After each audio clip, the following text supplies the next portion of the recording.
Salam sejahtera, good evening, Wang Sang Hao, Tia Chia Hao, Vanakkam.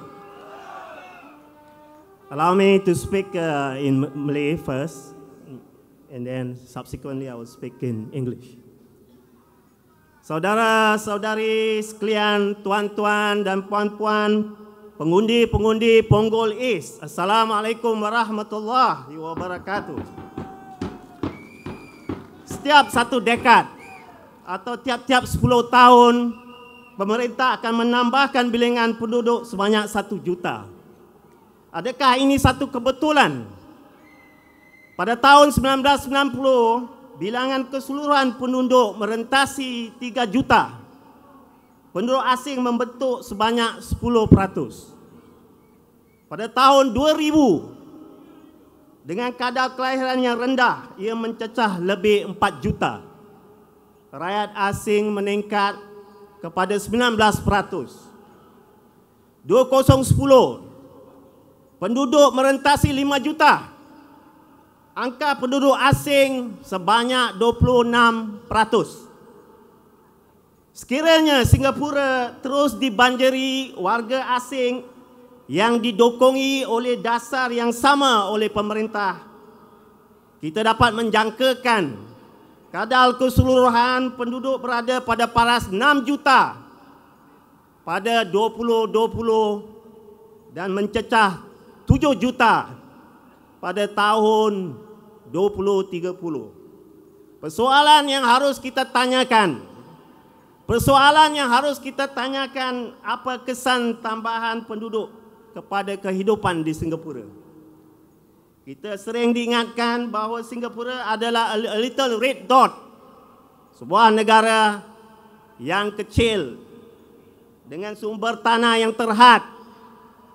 Dengan menyalahkan globalisasi terhadap kos sara hidup, pemerintah lupa bahawa dasar imigrasinya yang mendukung ketumbuhan bilangan warga asing dapat meningkatkan inflasi dan kesesakan yang keterlaluan. Sistem COE berperanan untuk mengawal kadar bilangan kereta dalam Singapura yang kecil dan sempit.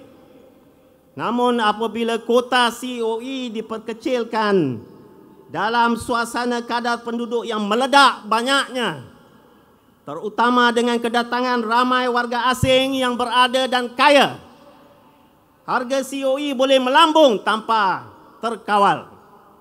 Baru-baru ini, harga COE untuk sebuah kereta yang kecil melambung setinggi 92,000, hampir 2 kali lipat sebelumnya.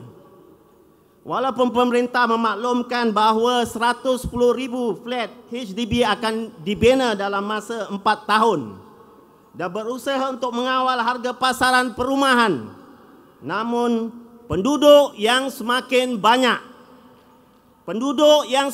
banyak akan melonjakkan permintaan.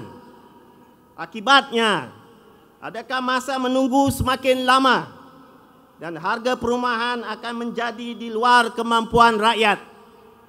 Saudara-saudari sekalian, tuan-tuan dan puan-puan penduduk Punggol East, lantaran inilah WP mengambil langkah ke arah dunia Parlimen pertama. Gagasan barisan pembangkang yang kuat akan mengawal dasar-dasar pemerintah agar menjadi dasar yang berkebajikan dan pro rakyat.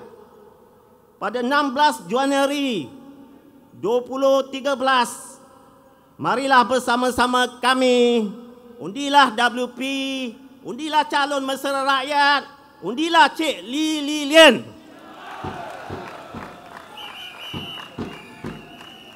Dear voters of Punggol East, fellow Singaporeans, there is a strange coincidence between population growth and decades, meaning every 10 years. In the year 1990, the population of Singapore crossed the 3 million mark. Non-residents made up 10% of the population. In 2000, it crossed the 4 million mark, despite the drastic drop in birth rates. Non-residents make up 19%. In 2010, it crossed the 5 million mark, despite further decline in birth rates. Non-residents made up 26%. It keeps on increasing. If the government continues to use immigration to top up the population, we may see the population crossing the 6 million mark in the year 2020 and 7 million in the year 2030. The question we need to ask is this. How will this 1 billion per decade growth affect our quality of life? We are often told that we are a little red dot with limited land resources, and that is why our policies are the way they are. But when it comes to the cost of living, the government blames globalization. In fact, it conveniently forgets that the policy of immigration-led growth in a small country is causing inflation and congestion. The COE system is meant to control the car population to prevent congestion in a small country. But as the COE quota shrinks and the population explodes, especially with the influx of wealthy immigrants, COE prices can go through the roof. The COE for a small car recently hit a high of 92,000, almost doubling from 1 year ago.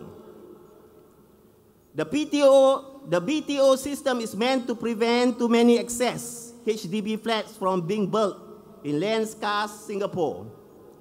But in the past decade, the government underbuilt while opening the immigration floodgates. It is only after the Workers' Party won Al Junaid GRC in GE 2011 that the government woke up and started to try to build ahead of demand. The government just announced that it will build 110,000 HDB flats in the next 4 years and implemented the 7 growth of cooling measures. But this will only clearly pen up demand, and there will be even greater demand if the government pursue immigration to top up the citizen pool. How many more years do we have to wait before we get affordable public housing? The government also failed to plan for better healthcare capacity to cope with the increase in population. In 2007, then Health Minister Koh Boon Wan said this when asked about whether he would rather have too many or too few hospital beds. He said, "I prefer to undersupply than to oversupply, as this will put pressure on ourselves to intensify usage and minimize overconsumption." As a result, we have seen reports of hospitals overflowing, of patients being parked in corridors. When the new Koh Teck Puat Hospital opened in 2010, it filled up very quickly. In fact, it is so full, its roof garden had to be turned into a new ward. The Jurong and Sengkang hospitals have also had their openings brought forward today. The government is still using beds from private hospitals to plug the holes in the leaky boat at the cost of their taxpayer monies.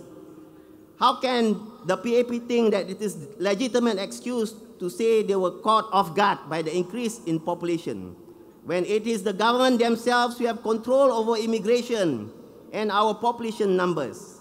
Has the PAP forgotten the Singaporean Singapore that it has pursued for so long? That is why we need a first world parliament. We are only beginning to work towards one. A strong opposition in parliament will help check the executive, the government of the day, and make sure it delivers good policies that are pro-Singapore and pro-Singaporeans. That is why you should vote for Lee Li Lian. Workers' Party is a party for the common people, and we have people from all walks of life as members. We only have 6 elected members in parliament. now against 80 PAP MPs. Make it 7, so that we can fight the good fight for you. Voters of Punggol East, come and join us on 26 January 2013. Vote for the Workers' Party. Vote for the People's Candidate. Vote for Lee Li Lian.